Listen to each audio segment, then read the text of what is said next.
In today's video, I will be sharing with you a topic that I am really passionate about because as my Kundalini transformation has been going on over the years, I have understood it in the ways that I would like to share it with a lot more people who are either going through this process or who are curious to know about what to expect when your Kundalini is awakened.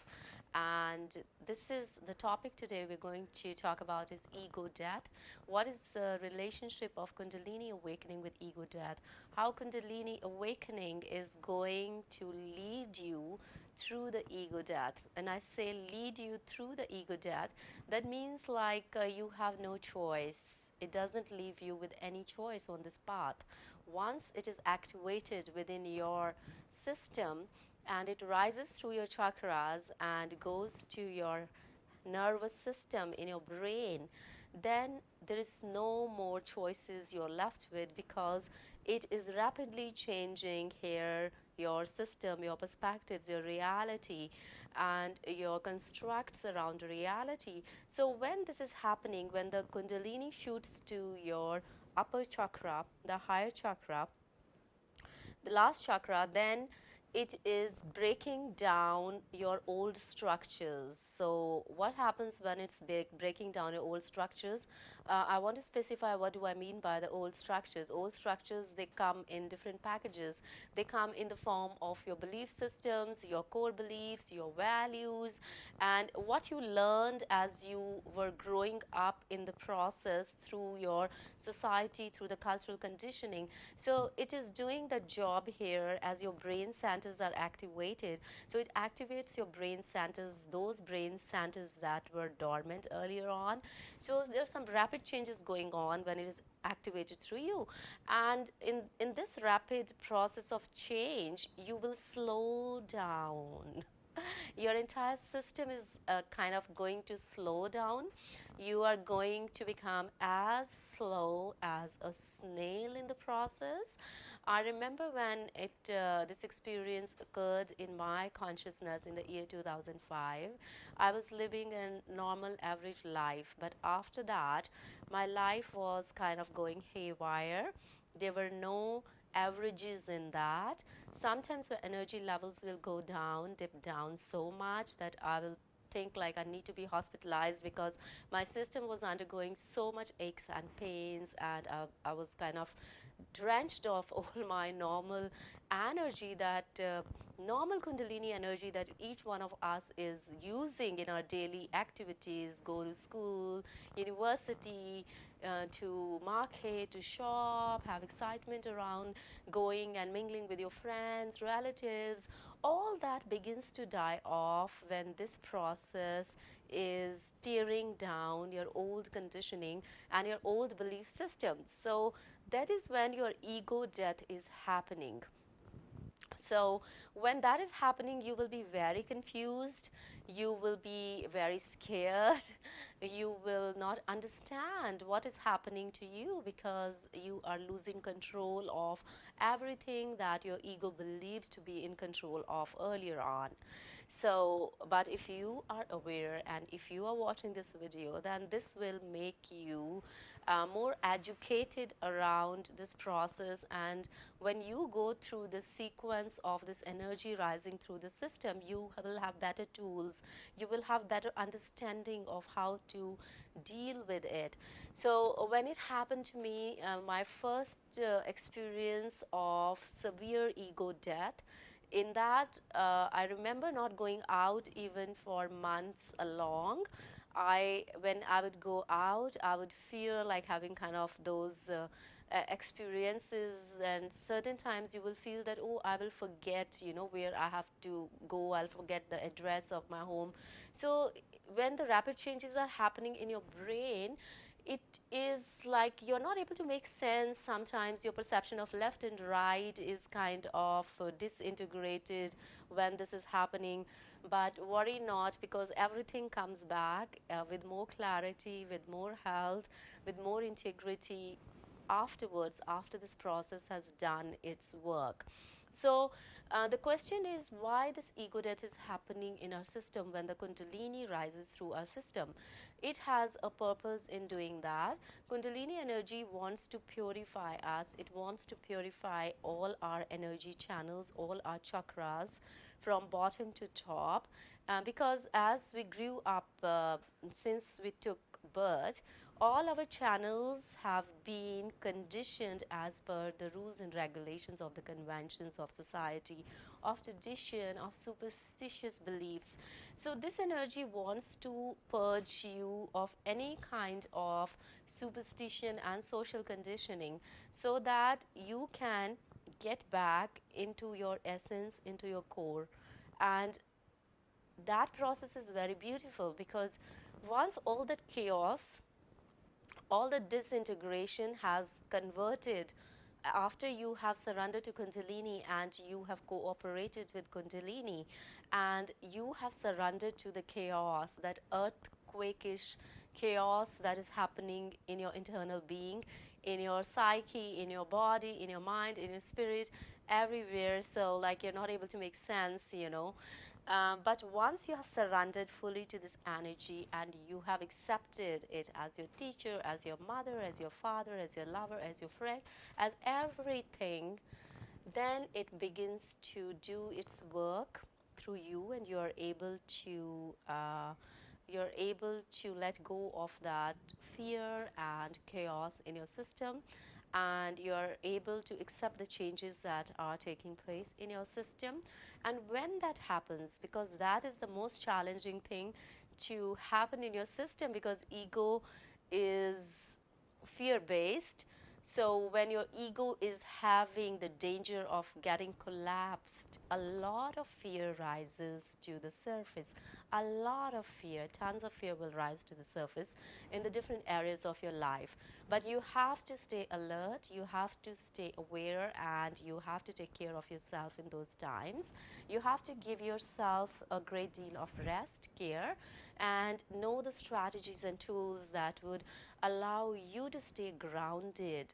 Grounding is very important. I say it out and loud in all my videos that grounding, my friends, is very important. When you are going through Kundalini awakening and it is pulling you out of your reality, it is causing an ego death. When the things seem to go haywire, there is confusion, there is fear, there is pain, and you feel you don't have a control over the things in your normal life as you used to have. You're not able to set goals because the moment you set goals, something happens to you and you end up with frustration. It happened to me many times that I understood that how our ego makes us go with a plan, but nothing is planned in life. That is what it is trying to teach you, that go with the flow. Learn to go with the flow. Why do we plan so much? Because somewhere in our belief systems we have a doubt, we have a self-doubt, we lack the ability to believe that we have what it needs to manifest the things, you know. So it is trying to teach you that when you are operating through your natural energy system, through your creative core, through your creative centers, you really don't need to plan in a way. I don't mean that you can't plan, but plan in the sense, the plan that comes from the fear based ego. Because once you let go of planning from that stand, from that space in your consciousness, and Kundalini overtakes you, destroys it, after that, the space that emerges has a lot of peace, blessing, flow in it. There's a presence in it. So there is a knowing in it. You will know what is right for you. You will know how to go about that. And the most important thing is there will be a sense of ease in whatever you will be doing, because you will be following your natural rhythm afterwards once you have lived through the ego death period. And the ego death will happen again and again, but its level and intensity will vary. Once you have lived through the severe period of ego death, you will have enough tools and resources, understanding, and you will develop that friendly relationship with your Kundalini energy, where it will give you tools and resources, it will teach you, and you know how to go about that.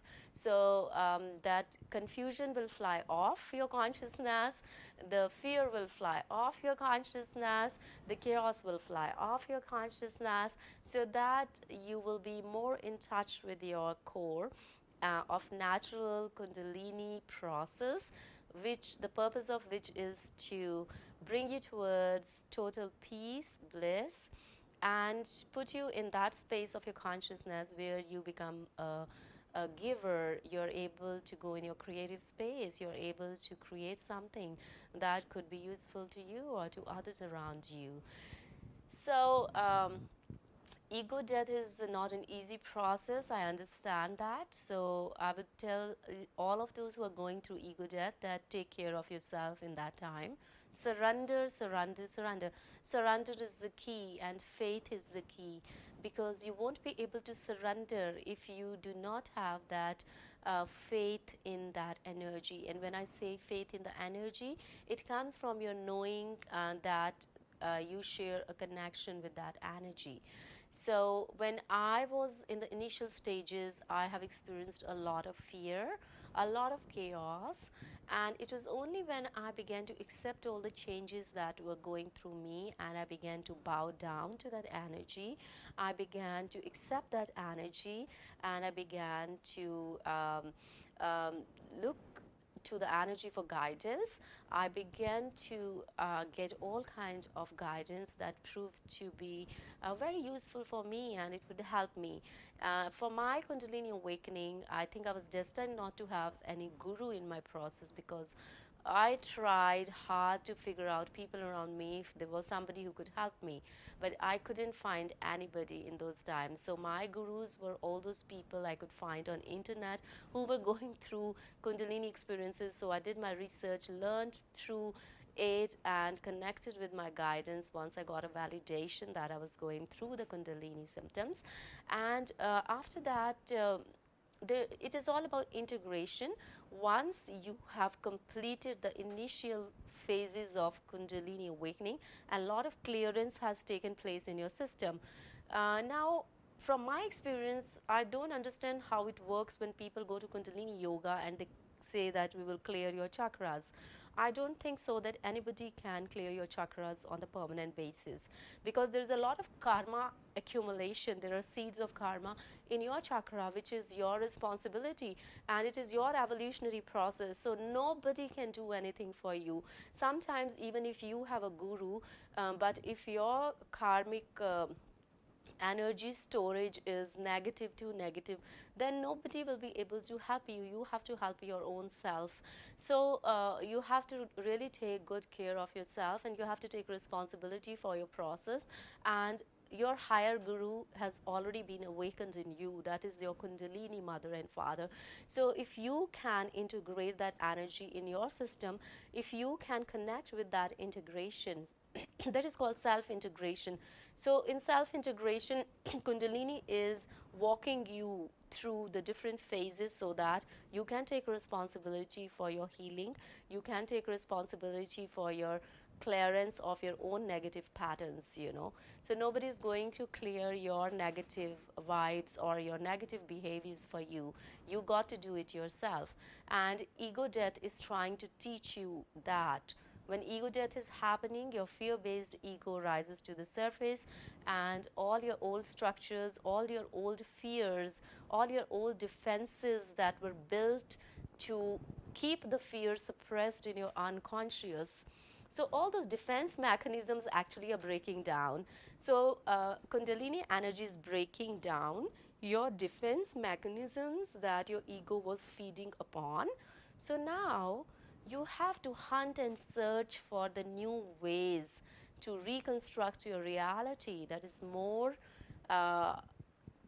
coming into a space of, from a space of consciousness, which is kind of journeying into unity consciousness, where you're able to perceive that everything is one.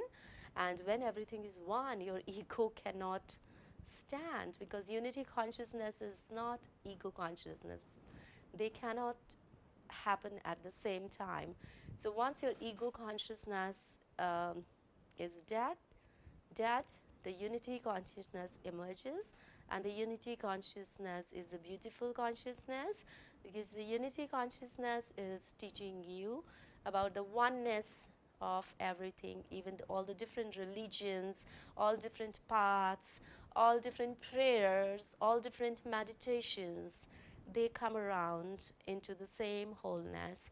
They have the same origination and ending. They are like circular, and they're trying to bring us to the same place. So that understanding takes place in the deeper being of your consciousness. And when that is happening, how can you, like, you will be more progressive as human being. You will be more progressive in terms of doing service to humanity instead of destroying humanity. So our world needs more Kundalini awakening experiences, so that we could live in peace, we could stay blessed, we could help each other, we could serve each other, we could befriend each other without the barriers of race, color, religion, because that is what Kundalini Awakening is all about. It teaches you about the unity consciousness through creating an ego death for you. So when you're going through the ego death, do not panic, do not worry, do not hurry. Slow down, take care, take rest, gain tools and resources that could help you to move forward, and surrender to this energy, so that you could integrate this process and move into more harmonious sense of self. I hope you enjoyed watching this video, and if you have any questions, do let me know in the comment box below. If you like this video, do share it with your family and friends, or anybody who wants to know more about Kundalini Awakening and Ego Death. And stay blessed.